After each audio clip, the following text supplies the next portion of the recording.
الرحيم. السلام عليكم ورحمة الله وبركاته. dhammaanba saxaafadda kala duwan ee jiran ka soo qayb gashay aad iyo aad baad u mahadsantihiin. ujeedada iyo kulanka halkan wasiirka warfaafinta iyo agaasimaha guud ay idinku yeedheen waxa uu yahay wax guud ahaanba innaga qaranka bulshada Somaliland guud ahaanba wadadana oo loo baahan yahay in wada jiran ka shaqeyno. wax kasta way dhici karaan, xaalado way iman kartaa, laakiin xaaladda nabadgeliyo markay timaado waxa muhiim ah oo waajib nagu ah guud ahaanba dhinacayna iska wada taagno. waa arrin qof kastaba saameynaysa. wax laga yaabaa wax yar oo dhacay in saxaafaddu wax weyn ay ka dhigto. haddaynu doonayno waxa in la qaboojiyana wax weyn oo dhacay ayaa laga dhigi karaa wax si badan la xallin karo. waa mas'uuliyad weyn arrintaasi. kadibna wasaaradda warfaafinta markay aragtay warbaahinta kala duwan ee qaranka arrimo badan oo jira siday uga faallooto amba siday u soo bandhigto, waxa laga maarmaan noqotay in wasaaradda qabato. dhawaan waxa dhacay shaqaaqo ma yahayna waxa dhacay dhawaan dad aan waxba galabsan oo 3 qof oo la dilay. runtii waa arrin aad looga xumaado. dad aan waxba galabsan oo dib geysan oo deegaan nabada jooga intaas ay ka dhacdo. qaranka iyo guud ahaan shacabka salaadiinta cid walba arrinta ka hadashayna meel cad bay iska taageen. waa la cambariyay dadkii falka geystay. dawladdu markiiba amar degdeg ay soo saartay in la soo qabto wixii waxa geystay. haddaba inaga kaalintayna kaga beegan in waxa la qaboojiyo oo wax kastoo keeni kara fidmo aan ilaalino. waxaan jecelahay arrinta la idinku yeedho horta waa taawiyi wasaaradda warfaafinta taasayna ku yeedhay. waxaan ku soo dhaweynayaa agaasimaha guud ee wasaaradda warfaafinta Faysal Ali Sheekh oo isna ku soo dhaweyn doona wasiirka wasaaradda warfaafinta. Assalaamu calaykum waraxmatullaahi wabarakaatuh. ruuxaantii ujeedada ugu weyn ee idinku yeedhay waxa weeye xaaladda cusub ee dhacda annagoo wasaarad ahaan iyo dawlad ahaanba ka tacsiideynayna dadkii ku geeriyooday dhibtii ka dhacday deegaanka Heemaal. ujeedada ugu weyn ee aanu shirkan jaraa'idna u qabanay waxa weeye kaalintee ayaynu ku leenahay media ahaan, ama ha noqoto mediaha localka ee Somaliland ama kuwa internationalka ee kale ee jooga ha noqotee. run ahaantii saxaafadda Somaliland wax fara badan bay ka soo qabatay nabadda jirta maanta. taariikh badanna way ku leedahay. maantana waxaa looga fadhiyaa in ay kaalintii ay hore u lahayd runtii ay ka qayb gasho. waxaad moodaa in dhacdadan siyaabo kala duwan runtii loo fasiray. eedaymo fara badan oo la isu mariyey miidiyuhuna runtii uu jiro, taas oo aan u aragno inay abuuri karto fidno cusub, inay abuuri karto. sidaasi darteed dhammaan saxaafadda Somaliland annagoo ku hadlayna magaca wasaaradda warfaafinta iyo wacyigelinta waxaan u soo jeedinaynaa in ay ilaaliyaan nabadgelyada, inay ilaaliyaan nabadda innagaa ku nool.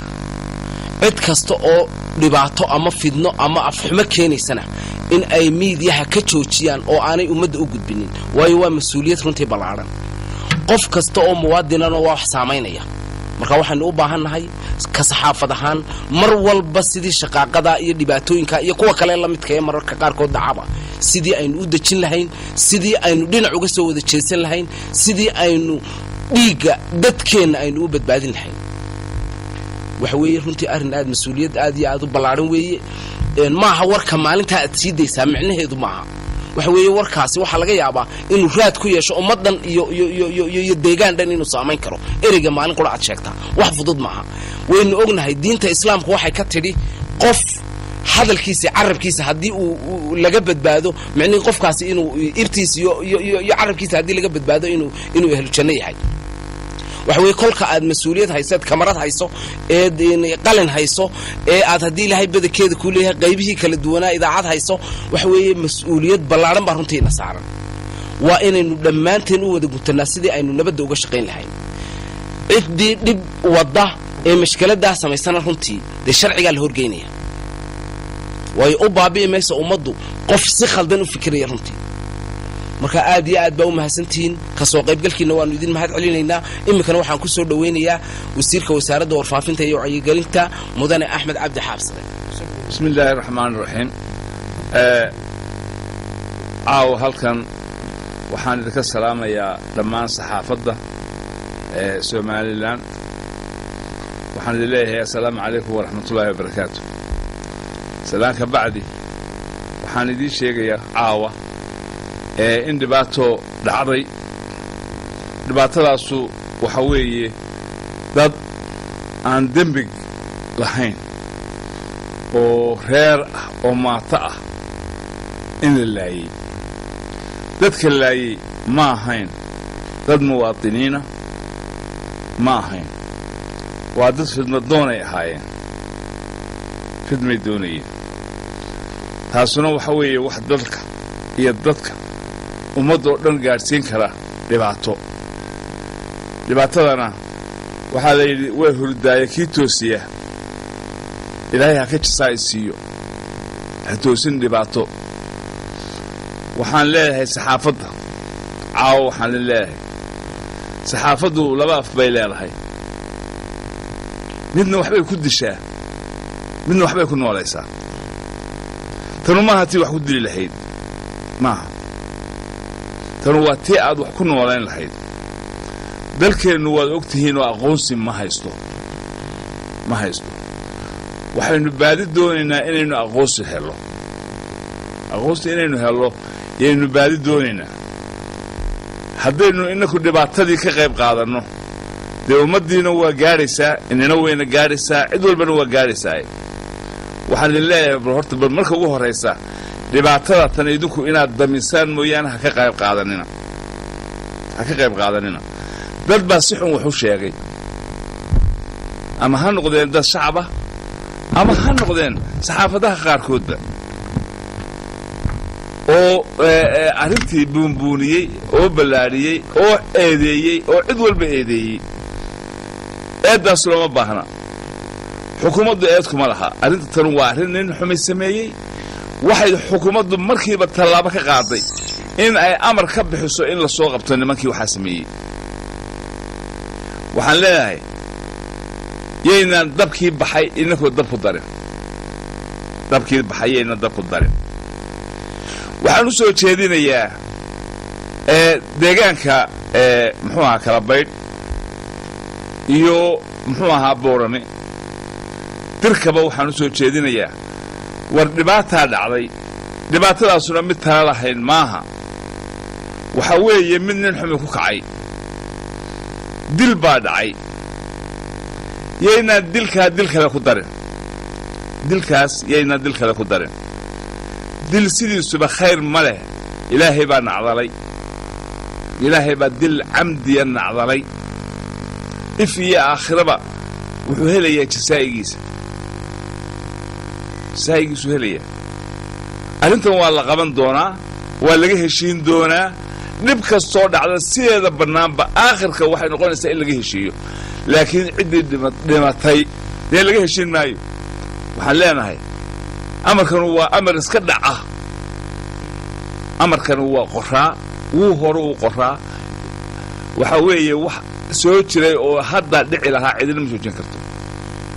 laakiin nin xun adeegsaday, nin xun baa gacanta ku adeegsaday. waxaan leeyahay beelaha waxaan leeyahay arrintaa joojiya. waa la dhexgeli doonaa. shalayto mid taasoo kale aanu soo baabi'inay oo weliba annaga nalala dagaalamay. waanu soo tirtiray. dadkii gacantaanu isu saaray intaa colaaddu ka dhexaysay. 20 sanay ka dhexaysay dadkaa colaad. maalintaanu ka soo baxnayna laabtaa la iswada saaray. haddii daacad laga noqdo oo madaxdu daacad ka noqoto oo deegaanku daacad ka noqdo waxba liba waa hagaagayaan. dadku waa dad wada dhashay. Gabili iyo Boorame waa dad wada dhashay. waa dadka isugu xiga. waa ehelo, waa wiil iyo abtigii. yaynaan inaku arrintaa ka qayb qaadanin. iyagana waxaan leenahay wixii dhintayna ilaahay jannadii ifka ha gaadhsiiyo, aakhiro ha gaadhsiiyo. wixii noolna samir iimaan allaha ka siiyo ee halal ah. innakoo dhanna ilaahay ana ka siiyo samir iyo iimaan. laakiin saxaafadaha qaarkood waxay moodaan markay muxuu ahaa wax buunbuuniyaan inay wanaag helayaan. maaha wanaag heli maayaan. waxay helayaan markay wanaag sameeyaan bay wanaag helayaane. markay arrinta meel fiican iska taagaan dee dadku waa arkaya waa akhrisanaya. laakiin markay meel xun iska taagaan ninkaa waa la tilmaamaya waxaa la leeyahay kaasu. haddaba rag baa ina ku jira maalin walba been walba wax soo saara oo saxaafadeenna ka mid ah baa jira. waxaan leenahay ka digtoonaada yaanay arrintaasu inay innakoo dhan ina saamaynin. annana ha nagu kallifinaynanu saxaafadda afxidhno oo aan la yidhaahdo waxaa saxaafaddii baa la afduubayaa. ha nagu kallifina wixii nabadgelyada xumaynaya dee waa qabanaynaa. wixii nabadgelyada xumaynaya waannu qabanaynaa, kana dulqaadan mayno. ma rabno in colaad ina dhex marto. dad walaalaynu nahay, dad wada jiraynu nahay, isku wasaarad baynu nahay. yaan laynoo kala sheekaynin. saxaafaddii baa la caburinaya, waa la caburin maayo, cidina caburin mayso. laakiin marka la yidhahdo dee waa khalad baa dhacay, khaladkiida waa la saxaya, waa la qabanaya khaladkii. hadduu khaladkiina ku tago dee colaad badan baa imanaysaa. waxaan leenahay walaalayaal, saxaafaddu arrintaa meel fiican ha iska taagto. reer boorame iyo reer gabiilayna meel fiican ha iska taageen. arrintaa waa la dhexgelayaa, waa la dhammaystirayaa. sidii kuwii hore loo dhammeeyey baa loo dhammaynayaa. sidoo kale meel kasta wixii ka jira waa la dhammaynaya. dawladdu waxay u xil saaran tahay inay wax walba dhammayso, waana u diyaar dawladdu inay dhammayso wixii dhibaataya dhaca. dadkana kala xigsan mayso, kala dhowaysan mayso. waa isugu mid. dadku waa ehelkeedii, waa dadkeedii, waa carruurteedii. dawladdu dadka u dawladdu waxa weeye miiniskii ay muxuu ahaa dadka loogu adeegayey weeye. laakiin waxaan leenahay yaynaan inaku buunbuuninin, yaynaan ballaadhinin, yaynaan meel kala geynin, yaynaan muxuu ahaa fogaynin arrinta. aan soo dhowayno. wixii xuna aynu aragnana aan qarinno. hadda wax badan baanu qarinay. hadda muxuu ahaa rag badanoo hadlay waxoodii hoostaanu gelinay. waxaanu u gelinay isaga dantiisa iyo kuwa kale dantooda iyo ummadda danteeda oo dabshidii lahaa. waan qarinay aanu. waxaan leenahay halkaa haynoo ahaato. habeen wanaagsan. asalaamu calaykum waraxmatullahi barakaatu.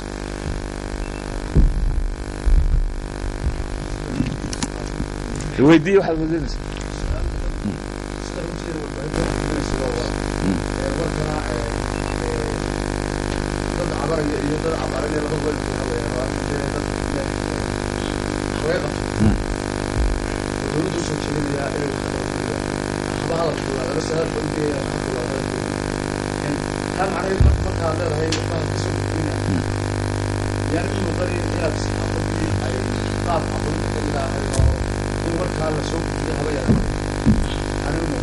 warka waxa